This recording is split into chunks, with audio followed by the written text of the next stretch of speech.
Hey, my friends, let's try this again. I've tried to get this video up today, but needless to say, we're going to just see what happens. So, hi, by the way, my name's Angela. If you're new to my channel, my name is the Inquisitive Farm Wife. And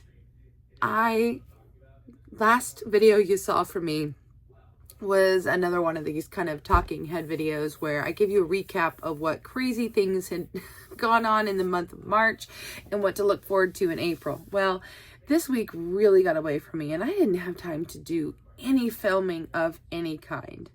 And I got permission to tell you that last month, my granddaughter, yes, if you're new to the channel, you may not know, I'm a grandma. And I have a granddaughter and she turned 2. And I think I could post a few pictures. Hi. I don't know if I can say her name, but hi, Brutiful. I call her Brutiful. That's just our special little pet name. Hi, Brutiful. I love you. She's like my biggest fan. So now that I have shared that with all of you, and that was a big milestone, you know, that's a big special thing. I have, let's see, we had the baby goats. We still have one more mama to go.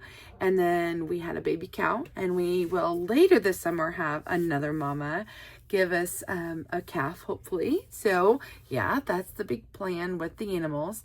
And speaking of animals, we're really starting to see spring around here. I got my very first goose egg today. Oh, I love it. When the goose eggs start to come, you know it's spring. And then when they kind of end, it's kind of summer. It's a very short window. If you're unfamiliar with how poultry go, chickens can lay all year long, along with ducks. Mine only did for like a couple years, my pecans, but my runners and all the others, they just say, nope, I'm going to take a winter break just like the chickens. So I typically only get my chicken eggs sparsely in the winter, and same with the duck eggs. They quit in the fall even before the chickens do. I've got a bunch of lazy ones, but the goose eggs are huge and they're so fun. You'll see me randomly use those in videos. They are delightful. They make a big huge omelet out of one egg. And we actually eat our turkey eggs here also. They're very, very good. They're not like overly poweringly rich, but they're very delightful. I mean, even the farmer likes those. He's not really a huge fan of the duck eggs, to be truthful, but he loves them in baking. But to fry them, you can overcook them and they get a little rubbery. So if you're not familiar with how different types of eggs work, that's just a little short rundown for you. Oh, by the way, a little tidbit of information, because I'm always full of little tidbits. If you have allergies to chicken eggs, if you didn't know that, you can try some of these other eggs. Many people will try duck eggs, but you might look into turkey or goose or guinea eggs because they're all just a little bit different and the protein levels are going to be a little bit different. If I think about it, I might even put a few charts in here for you so that you can read about that and learn a little bit more about that. Me, I have poultry because I just love animals. And when they give me eggs, it is just kind of an extra bonus, extra treat. And speaking of treats, I need to give my birds some more of the grub terra. So that'll be something I'll probably be doing with you this month, is to bring you down and show you that we did not get the chickens or any of the poultry moved this year like we hoped. We want to put them in a different area and we want to build things just a little bit different. You know, that's the thing about being on the farm or anywhere really. You do things for a while and then you think of different and new ways to do things to make life better for you and for your animals if you have a homestead like I do. So we're always kind of changing plans, and that's a future project. Don't know if it'll even happen this year, but I sure do hope so. And let's see, I just was kind of so much last time that we talked, and I just wanted to come back and kind of review all of those things and talk a little bit more about what's ahead. So you saw me do all that canning, you know, we talked about that, but canning doesn't end. It's an all-year process around here. The cherries will be coming soon, and my friend Renee last year made, I believe, a cherry limeade. Pike Creek Farm is her is her channel, and I know she makes the strawberry limeade, and I feel like she made a cherry lemonade or something like that, or maybe she makes strawberry lemonade and she tried a cherry limeade. I don't remember. Anyway, I think that would be really fun to do too, but we'll just see what this year brings.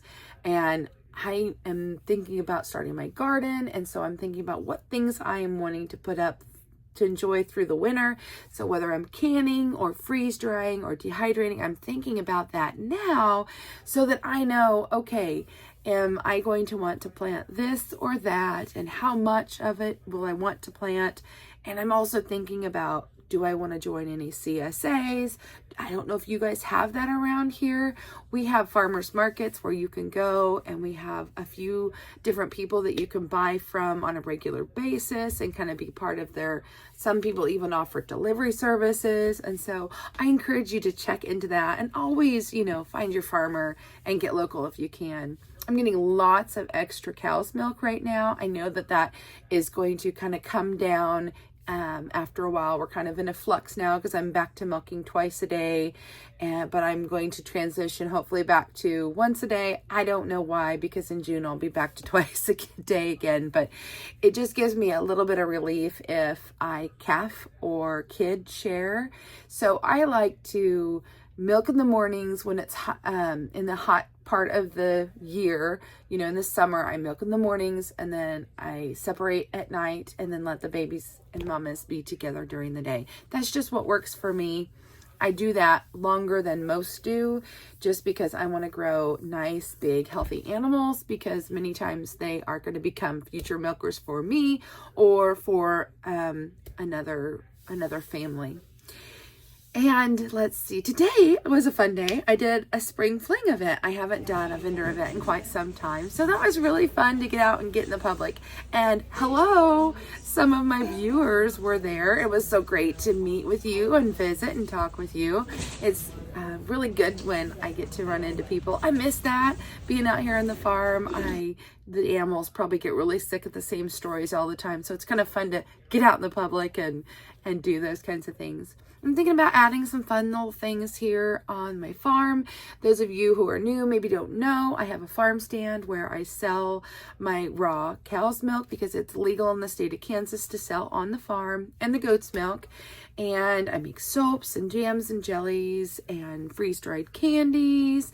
And occasionally I do breads, and we're thinking about maybe bringing some of that kind of stuff back, and, you know, maybe like a fun First Friday or something like that. I don't know.